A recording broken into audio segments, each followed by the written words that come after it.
Hi, thank you for joining me for today's video, and today I wanted to play with my stencils. So I'm recording a photo of my nephew with his dog on Christmas Eve, a photo that my daughter took for me, and I just love this because George is smiling. He's a very pensive young boy, my nephew, and we don't often get a smile like this, but it's just utter joy with his little dog on his lap. So I'm using the speckled egg Distress Oxide through this Crafters Workshop template, and I'm just trying to put it through the middle of the page because the photo is going to go on the left hand side and then I'll have a cluster on the right hand side. And I'm using a technique that I've seen others using in the past where I've inked through the stencil and then I'm using a very thin grey pen to go around the edges of the stencil lines to give more definition to it, and I really like the graphic look that this gives. So once again I've gone through my Vicki Boutin Print Shop papyri pieces to create the mat here and to use for most of the ephemera pieces I'm using. This is just a spare piece of torn ephemera that I'd used previously and another one that's been cut at the top that I've used previously, just trying to use bits and pieces up and just layering it all up together to create a nice mat around this photo. That recorded piece, I've actually cut the top off and I'll be using the top on the right hand cluster as well. And then this is a washi tape sticker of a bulldog clip. And I really like the way that's all come together. Now at first I think I'm going to use this washi coffee ring piece at the bottom there, but in fact I grabbed my Tim Holtz stencil, which you'll see in a minute, and use that, and I absolutely love the effect that it creates. First of all, I want to get everything stuck down as a mat so it's easy to manoeuvre around the page as I carry on with this layout. You can also see that I've pulled out one of James's JD 3D print wood words. The word says smile because of course George is smiling here and I wanted to record that. So just gluing everything down with my wet glue, having a bit of a mess to see how I want this bottom bit to go. And I know I'm going to add some washi tape up the left hand side just to ground this entire mat. I've pulled out a black and white striped washi and you'll see that in a minute, and it does look really nice just to pull all this together and hold it on that left hand side of edge of the page nicely. So again, in with the wet glue, just getting everything glued once I've got it in position. Just this tag to go, and I think that's the mat pretty much done. Yep, so now coming in with this washi, so turning the paper so it's easier to get it exactly along the edge. And then just adding a decent amount to the middle of that edge. And that's perfect. You can see how it just grounds everything, brings everything together and defines the edge of that photo mat that I've got. So this is the Tim Holtz stencil that I was mentioning, and it's got these coffee rings on, and these are just perfect. So I'm bringing in Salvage Patina, which is a bit more of a turquoise, to try and match that greeny turquoise that we've got on the tag at the top of the photo mat. It doesn't quite match, but it just ties the other colours in nicely. It matches really nicely with that turquoise piece at the bottom of the photo mat underneath the word recorded. So just stabbing and twisting the ink to make sure it's nicely covered before I pull this off. And just checking that I'm happy with the placement, although I don't know what I would have done were I not. But anyway, really pleased with that. And I quickly realised that this washi tape one isn't needed now. Those two look beautiful together. So now starting to work on this right hand mat, and again it's just pieces from the papyri pack from Vicki Boutin Print Shop, and I decide that I want to bring that coffee ring washi tape sticker in on that right hand side just to tie it all together. I also realised quite quickly that because I'm using quite a lot of black here, those coffee rings do need more definition, like I've got on the stenciling going across the page in the middle. So in a minute I will come back in with that stencil and do exactly the same thing with my grey pen. So here I am doing it here. So just lining it back up again, and I shall just draw around all the edges with the grey pen just to provide more definition again. And it's almost like a comic book type look, but it looks really effective when you want a graphic layout like this.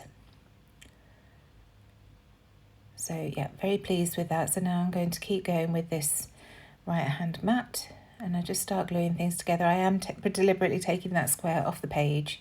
I didn't want it to be a square there, I wanted more of a rectangle, and I shall use that banner, that black banner piece that I've just laid down to define the edge. So I want to stick this ring down. Now I've decided exactly where things are going.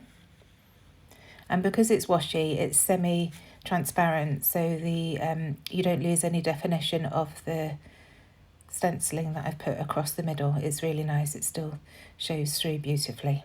So it does literally look as if somebody's put down a tealy green coffee stain on the paper. So just one final faff before I stick this down. Have a think about putting that Flair badge there, but I decide that I want it on the left hand side, and that just reads moments captured, which is perfect for this. So gluing everything down off the page and then adding that piece there before trimming off the excess. And again, just using my wet glue all the way around this layout. I just find it so easy at the moment. I'm sure I'll go back to double-sided tape soon enough, but at the moment this wet glue is working for me.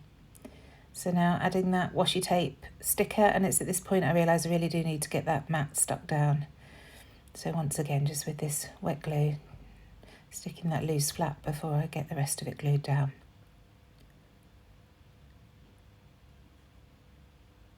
And there we go. And it's nice using wet glue because you have the opportunity to slide things around a little bit if you haven't got them absolutely straight. Where with double-sided tape, obviously it's one and done. Once it's there, it's stuck. So now positioning this word from JD 3D Print, and I like the curve at the end of the E. It's going to nestle in really nicely with that Flair badge. So adding the Flair badge now, and this is one of the older sets that we've got in the shop, so it does have the foam pads on the bottom. The new Flair don't have the foam pads anymore because people prefer the slimline profile. So now just a couple of these 49 and Market Ticket Essentials in brown. Just wanted to bring in a bit more of the brown that we've got in the photo on the chair, and the colour of Maple, the dog's fur. So just having a play to decide where to put them. And you'll see here, I wanted to tuck it underneath this bit, but it doesn't go quite far enough in for me. So in the end, I just cut a sliver off the edge, and that's a great way of doing this. Rather than pulling the bits up, just cut a bit off. Nobody knows it's going underneath anyway. And that looks much better to my eye.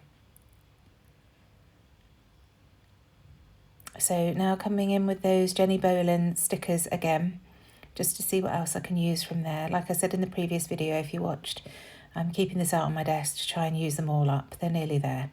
And I want to add this as a mat in the top corner, and once again things are stuck down, so I'm just going to cut out the piece that I would have had showing and tuck the very edges behind the rest of the bits on the page, and that works perfectly. So seeing what else there is, and I decide I want to use this last ruler, so I cut one length here and stick it above that just right sticker. Well, not sticker, it was a paper piece. And then the other length will go down the left-hand side of the photo, just like that, just tucked in neatly there. And it doesn't add too much, but it's just another layer. It's just a little bit more interest. Adds a bit more dimension to the page. So now I'm going to add my title, and it's going to read George and Maple, George being my nephew and Maple the dog. So these are very old Scenic Route stickers, alphabet stickers that I'm trying to get more use out of. So I'll spell George in those. And then I remember in the print shop ephemera pieces there was a lovely black ampersand. So I want to get that used. Not entirely sure where it's going to go at this point, but I just pop it up there for now. And then come in with some other Scenic Route stickers, because I remembered I had some in copper and they're perfect to match the colour of Maple's fur. So just coming in with those now to spell out Maple. I won't make you watch it all, I'll just lay down the first couple of letters. And there it is. And now this ampersand, and the obvious place to put it is there, so I try it down at the bottom, but I much prefer it up here. So again, just gluing that down with the wet glue. And there it is. It just nestles in really nicely and brings the whole page together. It ties that left-hand photo and cluster to the right-hand cluster, which is nice. Now this Moments Captured Flair badge was crying out for a little heart at the top, so I've just pulled out these, the Cocoa Vanilla, I think, from a good few years ago now, that were in my stash. And now some wax thread to add to both of the tag holes. First of all, the bottom tag hole, and I will loop this around after much faffing. I loop it around the Flair badge, just there. And then once that's done and glued in place, with hindsight, I should have done this before sticking the Flair badge down, and then the thread could have been caught underneath that foam pad, but of course I didn't think of that. Like I said in previous videos, why make life easy for myself? So now that's down, I'm going to add some more to the top. And at first you'll see I loop the threads around to the right hand side, but I decide that it's much better for the flow of the page to have them looping to the left. So you can see there, that almost looks like the thread at the bottom and the thread at the top's joining, and I prefer it to flow round in a circle. So just tuck it in underneath the photo there, and that works really nicely. Finally, a bit of journaling, and I just put, so lovely to see George smiling. And that's it. Thank you so much for joining me today. I really hope you've enjoyed watching this video and you've learned some new techniques. I would love it if you would subscribe to my channel if you haven't already. It really does help me out so much. And other than that, I shall see you again soon. Thanks so much. Bye.